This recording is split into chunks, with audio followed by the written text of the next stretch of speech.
अस्सलाम वालेकुम, welcome back to my YouTube channel. तो आज की जो हमारी वीडियो है वो है यूनिट नंबर 5 और यूनिट नंबर 5 की एक्सरसाइज के बारे में हमारी वीडियो है, जिसमें हमारे पास सबसे पहले जो टॉपिक है वो है कंपाउंड प्रपोजिशन वोकैबुलरी इन ग्रामर में। अब कंपाउंड प्रपोजिशन कैसे कहते हैं, कंपाउंड प्रपोजिशन को समझने से पहले हमारे पास प्रपोजिशन क्या है वो पहले समझ लेते हैं। प्रपोजिशन क्या है कि वो हमारे रिलेशन शोज़ का रिलेशन जो है वो हम बताते हैं किसके दरमियान, नाउन और प्रोनाउन, नाउन का किसी और भी थिंग्स के साथ जो हमारा रिलेशन बताते हैं, या डायरेक्शन, मूवमेंट, पोजीशन, ये जब बताते हैं तो ये हमारे पास प्रपोजिशन हो जाता है। अब कंपाउंड प्रपोजिशन क्या होते हैं, जो मोर देन वन वर्ड होते हैं और वो कलेक्टिवली काम करते होते हैं। जहाँ पे यहाँ पे बात कर रहे होते हैं कंटेन टू और मोर प्रपोजिशनल वर्ड्स, कुछ दो या दो से ज़्यादा वाले वर्ड्स जो इकट्ठा हो जाए और वो प्रपोजिशन का काम करे, उसको कंपाउंड प्रपोजिशन कहते हैं। और फिर जो है वो हमारे पास क्या होता है, compound preposition are made by connecting the preposition words in a sentence before the noun, pronoun, adjective and verb. और यही प्रपोजिशन भी काम करता है, लेकिन कंपाउंड प्रपोजिशन क्या होता है, वो मोर देन वन होता है। More over compound preposition prepare through the conjunction of a prepositional और non prepositional word and simple preposition word that is used with the noun, adjective and verb. अब नीचे जो है वो हमारे पास एग्जांपल भी दी गई है और ये भी बताया गया है कि कंपाउंड प्रपोजिशन को बनाने के लिए हमें क्या क्या चीज़ें जो है वो दरकार है। अब यहाँ पर प्रपोजिशनल फ्रेज हमारे पास आ गया। प्रपोजिशनल फ्रेज किसे कहते हैं, phrase are groups of words starting with the preposition. Prepositional phrase कहता है ग्रुप ऑफ वर्ड्स होता है, लेकिन वो स्टार्ट किस चीज़ से होता है, प्रपोजिशन के साथ स्टार्ट होता है। Phrases of a function is a modifier, एक तो वो किस चीज़ का काम करता है, मॉडिफायर का काम कर रहा होता है, जो कि मॉडिफायर का क्या मतलब होता है, किसी नाउन का, प्रोनाउन को, वर्ब को क्या कर देता है, आगे मीनिंग दे रहा होता है। Phrases can't stand alone, phrases जो होते हैं वो अकेले कोई काम नहीं कर रहे होते। जैसे मैं कहूँ ऑन द बेंच, अब यहाँ पे ऑन जो है ये प्रपोजिशन है और ये पूरा कलेक्टिव प्रपोजिशनल फ्रेज है, लेकिन ये अलग है तो कोई काम नहीं कर रहा, ये सेंटेंस के साथ मिलकर जो है ये काम कर रहे होते हैं, तो इसको हम क्या कहते हैं, प्रपोजिशनल फ्रेज। हम पढ़ते हैं कि टाइप्स ऑफ प्रपोजिशन जो है वो कौन से होते हैं। Prepositional phrase can modify noun, words, phrases and complete classes. अब हम अलग अलग इनको पढ़ेंगे कि किस तरह से ये फ्रेजेस को, नाउन को, वर्ब्स को और कंप्लीट क्लासेस को मॉडिफाई करते हैं। मॉडिफाइंग नाउन, जब वो मॉडिफाई नाउन करेगा तो उसको एडजेक्टिव फ्रेज कहते हैं। When a phrase modifies a noun or pronoun, it is called adjective phrase. These types of phrase often specify a person or things, what kind, whose. तो जब हम वो मॉडिफाई करता है नाउन और प्रोनाउन को, तो उसमें बताता है किस किस्म का या किसके बारे में बात की जा रही है, तो तब हमें पता चल जाएगा कि ये जिस मॉडिफिकेशन के बारे में बात की जा रही है उसको हम क्या कहेंगे, एडजेक्टिव फ्रेज कहेंगे। Sheela is a runner with the fastest time. अब यहाँ पे विद जो है ये आपके पास प्रपोजिशन है और फर्स्टेस्ट टाइम जो है ये देखें, ये आपको क्या शो कर रहा है कि ये क्या है, हमारे पास प्रपोजिशनल फ्रेज है। और वो कौन से प्रपोजिशनल फ्रेज विद के साथ हमारे पास तो प्रपोजिशनल फ्रेज बन गया। अब यहाँ पे मॉडिफाई क्या किया जा रहा है, नाउन को किया जा रहा है, तो ये हमारे पास एडजेक्टिव फ्रेज हो जाएगा। किस तरह से, it is likely there are other runners who are slower as the sentence is specifying who is the fastest, the phrase is modifying describing the noun runner. Adjective phrase क्या, directly after the noun they modify. अब कहते हैं कि यहाँ पर बताया गया है कि हमें फर्स्टेस्ट जो है वो लोअर स्लोअर से ज़्यादा जो फर्स्टेस्ट है उसके बारे में बात की जा रही है। और फिर पूछा गया है कि कौन सबसे ज़्यादा फर्स्टेस्ट है, मतलब कौन सबसे ज़्यादा तेज़ है। अब यहाँ पे डिस्क्राइबिंग चल रही है तो इसको हम क्या कर देंगे, मॉडिफाइंग नाउन हो रहा है तो ये हमारे पास एडजेक्टिव फ्रेज होगा। इसी तरह और भी एग्जांपल है। अब एडवर्बियल फ्रेज क्या होगा, adverbial phrase modify verbs and something the adverb in entire adverbial phrase. अब जब इसके बारे में बात की जा रही है एडवर्बियल फ्रेज के बारे में, तो इसमें डिस्क्राइब जिसको डिस्क्राइब किया जा रहा होगा वो वर्ब के बारे में डिस्क्राइब किया जा रहा होगा और पूछा जा रहा होगा कि कब हुआ, कहाँ हुआ, क्यों हुआ, कैसे हुआ और कितनी शिद्दत के साथ हुआ, ये सारी चीज़ों के बारे में बात की जा रही होगी। The discourse is the most difficult in the state. अब यहाँ पे देख लें कि ये हमारे पास क्या है, प्रपोजिशनल फ्रेज है जो कि मॉडिफाई कर रहा है वर्ब को, जो बन जाता है एडवर्बियल फ्रेज में। The prepositional phrase specifies where this might be other courses that are more difficult in other states. अब कहते हैं स्टेट्स के अलावा और भी बहुत सारे कोर्सेज के बारे में बात की है, लेकिन कहते हैं कहाँ, but this one is the most difficult here, let's say it's just one difficult course after several in the state. कहते हैं सारों में से निकालकर सिर्फ एक के बारे में बात की जा रही है। This course is among the most difficult in the state. This among phrase is the adjective phrase modifying describing the course. The final phrase remain adverbial still telling where. कहते हैं कि जब हम बात करेंगे कि among the most difficult in the state, तो ये हमारे पास adjective हो जाएगा, लेकिन हम जब अगर बात करें कि वो हमें बताया जाए कि कहाँ पर, तो जब हमें लोकेशन बतानी होगी तो वो adjective phrase में आ जाएंगे। Okay, she ran the marathon with the pride on Saturday. The first prepositional phrase specify how she ran. ये वर्ब को उसने मॉडिफाई किया। द सेकंड स्पेसिफाई व्हेन, पहले का पूछा गया है कि कहाँ, हाउ कैसे उसे वो भागी, और सेकंड में पूछा गया कब वो भागी, मतलब कैसे वो भागी। Run the marathon with pride, pride के साथ और कब, ये दोनों अगर आप चेक करें तो विद जो है ये आपके पास प्रपोजिशन है और यहाँ पे जो विद प्राइड है तो ये आपके पास किया वो शो कर रहा है how, how you do adverb of manner में आ जाता है, on such day adverb of time में आ जाता है, ठीक है, विन में आ जाता है, ठीक है, समझ गए। तो जब यहाँ पर इस तरह से सिचुएशन होगी तो आप लोग समझ जाएंगे कि ये एडजेक्टिवल फ्रेज है जो एक्चुअली किससे मिलकर बना होता है, प्रपोजिशनल फ्रेज से मिलकर बना होता है। अब ये वाले जो है ये मैंने आप लोगों के लिए लिख के जो आगे की बुक है उससे मिलकर हम करते हैं। यहाँ पे देख लेते हैं। The cat jumped onto the table. I'm going to the park with my friends. The keys are hidden underneath the flower pot. The cookies are in the jar. The restaurant is across the street. The pen is beside the notebook. She walked along the high street to reach the playground. The bookshelf is against the wall. The ball rolled down the stairs. They sat by the fire to keep warm. I can see the moon through the clouds. The dog ran across the street to chase the squirrel. She placed the vase on the shelf. The car served around the crowd of the people. The bird built its nest among the tree branches. अब ये मत सोचें कि यहाँ पर कुछ और preposition use हुए हैं, आपके टीचर ने कुछ और यूज़ किए हैं और अगर मैं लिखूँ तो मैं कुछ और लिख लूँ। तो प्रपोजिशन जो है ना वो आपके अकॉर्डिंग, आपके इमेजिनेशन के अकॉर्डिंग जो होता है वो काम कर रहे होते हैं, ठीक है। यहाँ पर आपको स्पेसिफाई नहीं है, लेकिन ये भी देखें कि आप अगर किस चीज़ के लिए प्रपोजिशन लगा रहे हैं तो वो क्या सेंस बना भी रहा है या नहीं बना रहा, समझ रहे हैं। तो प्रपोजिशन जो है यहाँ पर आप एक से ज़्यादा कोई और भी प्रपोजिशन लगा सकते हैं, लेकिन आपने देखना होगा कि क्या वो प्रपोजिशन है या नहीं है। अगर मैं इस बुक के बारे में बात करूँ तो ये ऑन द टेबल है, अब आप यहाँ पर इन लगा देंगे तो ये तो टोटली रॉन्ग हो जाएगा। तो आप इस तरह से जो है वो अवॉइड करें कि इस तरह से प्रपोजिशन जो है वो आप ना यूज़ करें। आगे जो है आपके पास अगली एक्सरसाइज है, combine the sentences using prepositional phrase. आप लोग यहाँ से देख लें। और आई एम सो सॉरी, मैं एक तो काफ़ी टाइम बाद आप लोग की वीडियो बनानी, और दूसरी ये है कि मैंने वीडियो के लिए जो मटेरियल था वो ऑलरेडी मैंने लिख चुकी थी, लेकिन क्या हुआ कि मेरा लैपटॉप उड़ गया और उसके साथ वो चीज़ें भी उड़ गई। तो मेरे जो डॉक्यूमेंट्स है जो मैं आप लोगों के लिए जैसे सिंपल वर्ड्स में बना लेती हूँ तो वो थोड़े से गड़बड़ हो गई। तो मैं कहा कि वीडियो तो बनानी है तो चलो की बुक से ही बना लेती हूँ।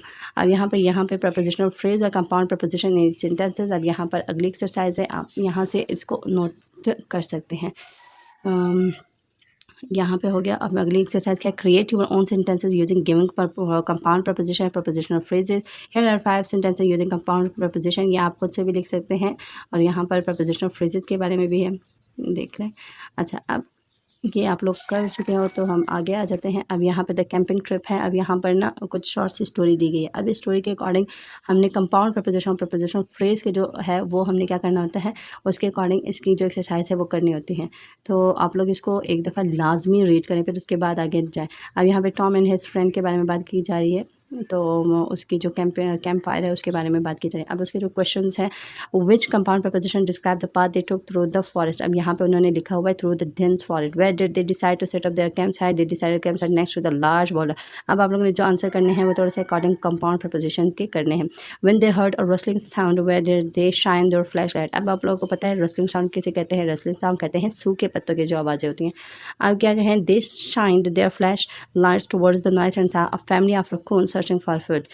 What did Sarah place beside the raccoons? Sarah placed some leftover sandwiches beside the raccoons. How did the raccoons disappear from the campsite? The raccoons scurried away from the campsite and disappeared into the darkness. अब यहाँ पर जो camping trip है उसके बारे में और exercise दी गई है। कहते हैं see if you can fill in the blanks with the appropriate compound preposition based on the story. अब स्टोरी पर बेस किए जा रहे हैं तो उसके अकॉर्डिंग आप लोगों ने प्रपोजिशन जो है कंपाउंड प्रपोजिशन जो है वो यूज़ करने हैं। ये सारे आप लोग देख लें। और उसके बाद आगे जो है कैंपिंग ट्रिप जो है उसके जो क्वेश्चन आंसर हैं वो भी आप लोग देख लें। Why do you think the author use a compound preposition next to describe the camp site location beside the boulder. How does it contribute to the imaginary and atmosphere of the story. अब जो है ना writer जो है वो words ऐसे use करते हैं ना कि आपके मेंटल इमेज जो होती है वो क्रिएट होती हैं। तो अगर वो इस तरह से वर्ड्स यूज़ नहीं करेंगे तो आपकी मेंटल इमेज जो है वो भी नहीं बनेगी। तो इस वजह से उन्होंने ये वर्ड जो है ये यूज़ किया। जैसे नेक्स्ट टू का वर्ड यूज़ किया गया है आपके और मतलब आपके जहन में एक तो इमेज क्रिएट हुआ, दूसरा आपकी स्टोरी पे बेस्ड है। अब यहाँ पे क्या है कि proximity and the protective of the landmark quality of the boulder with in camp site the choice helps create a sense of security and shelter situating the campers in a cosy defined space that feels enclosed and safe and the was. अब जब वो in next to का word use किया गया है तो कहते हैं कि वो थोड़ा सा कंफर्ट जो फीलिंग्स हैं वो दिए जा रहे हैं, तो उससे रिलेटेड इस वजह से इस तरह से वर्ड्स होते हैं वो यूज़ किए गए थे। यहाँ पर अब बात की जा रही है इनटू के, जब रकून जो थे वो डार्कनेस में अंदर चले गए तो उसका क्या मतलब है। यहाँ पे भी देख लें कि जब वो इनटू द डार्कनेस चले गए तो मतलब वो डिसअपियर वहाँ से हो गए। Okay, in the sentence they walk through the dense forest and what does the compound preposition through. अब यहाँ पे इसके क्या मतलब है, ये दूसरा क्वेश्चन है एंड ये क्वेश्चन नंबर 5 है, और ये क्वेश्चन भी आप लोग खुद कर सकते हैं। इसके बाद दोबारा से स्टोरी दी गई है, analyze the role of prepositional in setting. अब यहाँ पे देखें कि प्रपोजिशन का जो रोल है वो किस तरह से हमारी स्टोरी को क्रिएट कर लेता है। क्या बात की गई थी, through the dense forest and beside the spark. यहाँ देखो किस तरह से वर्ड्स चूज़ किए गए होते हैं राइटर ने, ताकि हमारा जो एक स्टोरी क्रिएट करने का होता है वो एक रीडर को अट्रैक्ट करे, और उसके लिए थोड़ा सा कॉजी एटमॉस्फेयर जो है वो भी करे, ताकि पढ़ने में रीडर को बहुत अच्छा लगे। एंड द सेंटेंस यहाँ पे भी आप लोग देख लेंगे, सारे आंसर्स हैं, अपनी हेल्प के लिए आप लोग यहाँ से ले सकते हैं, हेल्प आप लोग यहाँ से ले सकते हैं। अब यहाँ पे कंजंक्शन एंड ट्रांजिशनल डिवाइसेस का जो एक टॉपिक है वो आया है। अब कंजंक्शन और ट्रांजिशनल डिवाइसेस में डिफरेंस क्या है। कंजंक्शन किसे कहते हैं कि वो सेंटेंसेस, फ्रेजेस एंड क्लासेस को आपस में मिलाता है। सेंटेंसेस है, वर्ड्स, फ्रेज एंड क्लासेस, इनको आपस में मिलाता है तो वो हमारे पास क्या होगा, कंजंक्शन। जब सेंटेंसेस और पैराग्राफ्स के आपस के आइडियाज़ को आपस में कनेक्ट किया जाए, सेंटेंसेस और पैराग्राफ के आइडियाज़ को आपस में कनेक्ट किया जाए तो उसको हम क्या कहते हैं, ट्रांजिशनल डिवाइसेस। ठीक है, अब यहाँ पे हम पढ़ेंगे और उसमें आपको ट्रांजिशनल डिवाइस के मैं कुछ एग्जांपल दे दूँ। कंजंक्शन के क्या है, एंड, बट, और, येट, ये हमारे पास एग्जांपल है, और भी है sir. Transitional device on the other hand, beside, additionally, moreover, however, ये सारे जो है वो ट्रांजिशनल डिवाइस हैं। ये स्टार्ट ऑफ द सेंटेंस आ जाते हैं और ये मिड ऑफ द सेंटेंस आ जाते हैं। समझ गए। यहाँ पर हमने ये पैराग्राफ रीड करना है carefully. The practice the use of conjunction transition devices, इसमें देखने हैं किस तरह से ट्रांजिशन डिवाइसेस और वो कंजंक्शन जो है वो यूज़ किए गए हैं। अब जब यूज़ किया गया है, यहाँ पे देखिए ट्रांजिशनल डिवाइस हाउ वो यूज़ किया गया है, जो कि कंट्रास्ट अपोजिट का आइडिया दे रहा है, तो उसके वो जो मीनिंग है वो भी बताई गई है। डिस्पाइट हमारे पास ट्रांजिशनल डिवाइस यूज़ किया गया है। अब यहाँ पर ऑन द वन हैंड यहाँ पे ये भी यूज़ किया गया है, एंड यहाँ पर बाय स्ट्रिंग, ऑर्गेनाइज्ड, अल्टीमेटली, ये सारे जो है ये हमारे पास क्या है, ट्रांजिशनल डिवाइसेस यूज़ किए गए हैं। ओके, नेक्स्ट एक्सरसाइज पे आ जाते हैं। री राइट द पैराग्राफ यूजिंग। अब उसी पैराग्राफ को, जो ये वाला पैराग्राफ है, इसको दोबारा से लिखना है और उसमें आप लोगों ने क्या कहा है, ट्रांजिशनल डिवाइसेस जो है वो यूज़ करना है, और आपको दिए भी गए हैं कुछ जो हिंट्स हैं, आप लोग वहाँ से वर्ड बैंक के अकॉर्डिंग भी आप लोग ले सकते हैं। तो यहाँ से आप इसको कॉपी कर सकते हैं। और ये एक्सरसाइज इंतहा की लंबी है, ये जो यूनिट नंबर 5 है। तो कुछ तो आप जब लिखना चाहते हैं ना तो आपको थोड़ा सा ये भी डिमोटिवेट कर देते हैं, कितना लंबा है, आप लोग को वीडियो मटेरियल के लिए इतना लंबा कहाँ से लेके आएंगे। और बस आपको जब टाइम नहीं मिलता तो आपको बहुत ही आप लोग हो जाता है ना, जब आपको टाइम नहीं मिलता। ऊपर से मैं सुबह सवेरे उठ के आप लोग की वीडियो बना रही हूँ, क्योंकि उसके बाद मुझे स्कूल जाना है और मेरे पास बिल्कुल टाइम नहीं होता कि मैं आप लोगों के लिए वीडियो बनाऊँ। तो अब सुबह सुबह अपनी नींद ख़राब करके, क्योंकि स्कूल के लिए अभी टाइम है, तो मैं करके वीडियो बना लेते हैं। अब यहाँ पे transitional devices affecting the overall flow and style of the paragraph. अब यहाँ पे ये देख लें और उसके अकॉर्डिंग आप लोग समझ लें। नहीं समझ आ रही तो आप लोग मुझे बता दें, मैं मेक श्योर करूँगी कि आप लोग को आ जाए। अब identify conjunction and transitional devices, select a paragraph from a lesson. अब यहाँ पे जो हमने बेजो वाला जो पैराग्राफ है वो पढ़ा है, मतलब जो चैप्टर है वो पढ़ा है, वहाँ से कहते हैं कि आप लोग चूज़ करें और उसमें आप लोग ट्रांजिशनल डिवाइसेस जो है वो देख लें और कंजंक्शंस भी देख लें। तो ये पैराग्राफ है और उसमें से आप देख लें, ये चीज़ें इसमें यूज़ की गई हैं। ये इतना मुश्किल है भी नहीं, तभी मेरा थोड़ा सा इसमें भी हुआ कि मैं ना ही अपने मटेरियल करूँ, क्योंकि ये इसमें जो की बुक है इसमें बहुत अच्छे से लिखा गया था। अब यहाँ पे एक्सरसाइज है, fill in the blanks with appropriate conjunction, और हमें हिंट भी दिए गए हैं, वर्ड बैंक में वर्ड भी दिए गए हैं, तो उसके अकॉर्डिंग आप लोग इसको फिल कर दें। फिर नेक्स्ट एक्सरसाइज है, उसमें क्या है, take the following pairs of sentence and rewrite them into the one sentence using an appropriate transitional device. इसको एक ही में लिखना है और साथ में प्रपोजिशनल ट्रांजिशनल डिवाइस जो है वो भी यूज़ करना है।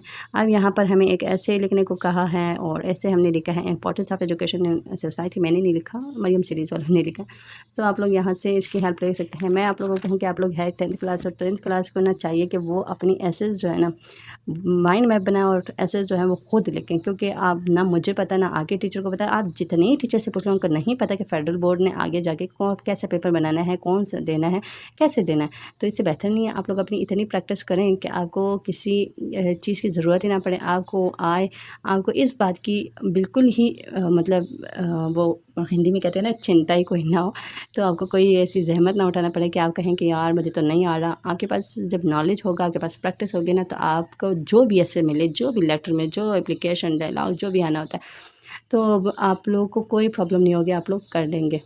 तो आपके पास अगला जो है ये identify the transitional devices use in that text, जो ऊपर दिए गए हैं इसमें से कौन कौन से ट्रांजिशनल डिवाइसेस जो है वो यूज़ किए गए हैं, वो यहाँ से आप लोग देख लें। एंड नेक्स्ट आप लोगों के पास ये हो गया, यहाँ से भी आप लोग आगे जो जो क्वेश्चंस पूछे गए थे आपकी बुक में, ये सारे क्वेश्चंस पूछे गए हैं तो आप लोग यहाँ से इसके बारे में देख सकते हैं।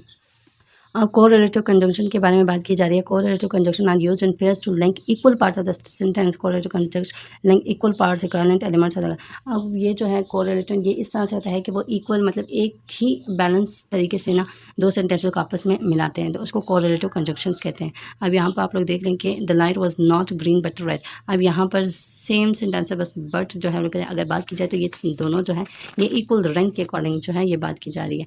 अब ये इंटरव्यू ये वाले ये जो सारा है ये आपके बुक में लिखे गए हैं, ये वाले पूरी जो जॉब वैकेंसी के इंटरव्यू जो है अब ये आपके पेपर में आने हैं। इस पर अपनी प्रैक्टिस जो है वो पूरी रखें ताकि आपको कोई आगे जाके ना कोई भी प्रॉब्लम ना हो। तो ये आप लोग खुद भी लिख सकते हैं जॉब वैकेंसी के लिए, लेकिन आप हेल्प जो है वो कहीं से भी ले सकते हैं, इस बुक से भी ले सकते हैं, किसी से भी ले सकते हैं। असेसमेंट है आपके पास, applying correlative conjunction in the interview. अब इंटरव्यू में हमारे पास कोरिलेटिव कंजंक्शन जो है वो हम किस तरह से यूज़ करते हैं, जैसे not only but also, neither nor, either और, ये सारे जो वर्ड होते हैं ये कोरिलेटिव कंजंक्शंस में जो है आ जाते हैं। अब आगे जाते हैं, ये सारे आप लोग देखें, बोथ एंड ये सारे देख लें। यहाँ से थोड़ा सा आप लोग को दिखा दूँ, और सिनेरियो यहाँ पर देख लें। अब इसमें से बोथ एंड और यहाँ पर सिनेरियो 5, ये सारे आप लोगों ने, ये अभी नीदर नॉर के बारे में बात की गई थी, ईदर नॉर के बारे में बात की गई थी। अपने ये पॉज कर लें और फिर आगे जो है वो कर लें। हाँ, अब इतना लंबा जो एक्सरसाइज़ है तो आपको लगेगा कि किसी का दिल करेगा इतना लंबा, क्योंकि आपके पास जब आप स्कूल में पढ़ाते हैं ना तो आपके पास सिर्फ 40 मिनट्स होते हैं मैक्सिमम, इससे ज़्यादा 1 घंटा होता है, लेकिन आप फिर भी इतने बच्चों को इतना लंबा लेक्चर जो है वो नहीं दे सकते। आपको तकरीबन हफ्ता लगता है इतना लंबा लेक्चर देते हुए, क्योंकि बच्चों को साथ में समझाना भी होता है, गाइड भी करना होता है। क्योंकि आप ऐसे ही जैसे मैं वीडियो बना रही हूँ इस तरह से किसी पर टरखा नहीं देते कि बस जल्दी जल्दी में ये चीज़ें जो है ख़त्म हो जाए और मेरी जान छूटे, तो इस तरह से बिल्कुल भी ये नहीं हो सकता। तो इसलिए आपको हमें चाहिए होता है कि हम ना थोड़ा थोड़ा करके बना लें। अब आपकी जो वीडियो है उसके लिए मुझे मतलब आप लोगों को समझा नहीं रही है, बस आप लोगों को सिर्फ ये हेल्प आउट दे रही हूँ। तो ये जो मैं वीडियो बना रही है सिर्फ हेल्प आउट के लिए, समझाने के लिए नहीं है, समझने के लिए, समझाने के लिए मैं अलग से वीडियोस बनाती हूँ। अगर कोई भी टॉपिक आपको नहीं समझ आ रहा होता तो उसकी वीडियो जो है वो मैं अलग से बनाती हूँ। तो उसका मैं इस तरह से नहीं बनाती जैसे आप लोग को ये सारी चीज़ें जो है ये बना रही होगी। तो आप लोग की हेल्प आउट है, क्योंकि कभी कभार बच्चों को स्कूल से कोई चीज़ मिल जाती है तो उनको नहीं आ रही होती, तो उनको हेल्प चाहिए होता है। तो वो इधर उधर अगर देखेंगे तो उसके लिए ये नहीं है कि मैं उनकी ही हेल्प कर लूँ। चलिए ये तो अगला टॉपिक है। अब हमारे पास जो है ये यूनिट नंबर 5 का जो है एक्सरसाइज ख़त्म हो गई है। अब आप लोग देख लें, इसके अलावा कोई चीज़ समझ नहीं आ रही होती तो समझ ना आ रही होती तो आप लोग काइंडली पूछ लें, क्योंकि मैं लेक्चर देने के लिए हमेशा तैयार रहती हूँ, लेकिन मेरे पास बहुत कम बच्चे होते हैं जो मुझे अप्रोच करते हैं और मेरे से पूछते हैं कि मैम ये कर लें वो कर लें। अब ये एक्सरसाइज के लिए भी 3 बच्चों ने मुझे कहा था कि मैम आप ये अपलोड कर लें, तो मैंने वैसे जनरली उनसे पूछा। मैं कहा कि 1 बच्चे से मैंने पूछा था, शायद उमेर नाम तो पता नहीं क्या था, इंस्टाग्राम पर उन्होंने मुझसे पूछा था। मैं कहा कि आप इतनी की बुक्स मिलती हैं और भी वेबसाइट्स हैं तो आप वहाँ से कर लें। तो उसने कहा कि मैम की बुक्स मिलती है तो वो बहुत महंगी होती हैं और हमारे पास नहीं होता। कहते हैं वाईफाई तो वैसे ही हम होता है, तो बच्चों के लिए वाईफाई के लिए 3-4 हज़ार रुपये जो है वो कोई मायने नहीं रखते, लेकिन बुक लेने के लिए उनको, क्योंकि बुक जो है वो आपको एक टाइम परचेज़ करना पड़ता है, उसके बाद आपके लिए हो जाती हैं, आपकी लाइब्रेरी में इजाफा हो जाता है। लेकिन जो वाईफाई है या जो भी मोबाइल पैकेजेस हैं वो तो आपको हर मंथ हर वीक जब जितना भी आपने पैकेज लगाया था वो उसके हिसाब से देना पड़ता है। तो बुक्स पे ज़्यादा इन्वेस्ट करें। मैं ये नहीं कह रही कि मैं आप लोगों को नहीं प्रोवाइड करूँगी, लेकिन आप लोग के लिए ज़रूरी है कि आप लोग बुक्स परचेज़ करें, क्योंकि बुक्स आपकी ऐसी होती है ना कि आप जब रीड कर रहे होते हैं आपके पास और नॉलेज जो है वो आ जाता है। तो चलो इतना काफ़ी है, और सी यू इन नेक्स्ट वीडियो। अल्लाह हाफ़िज़।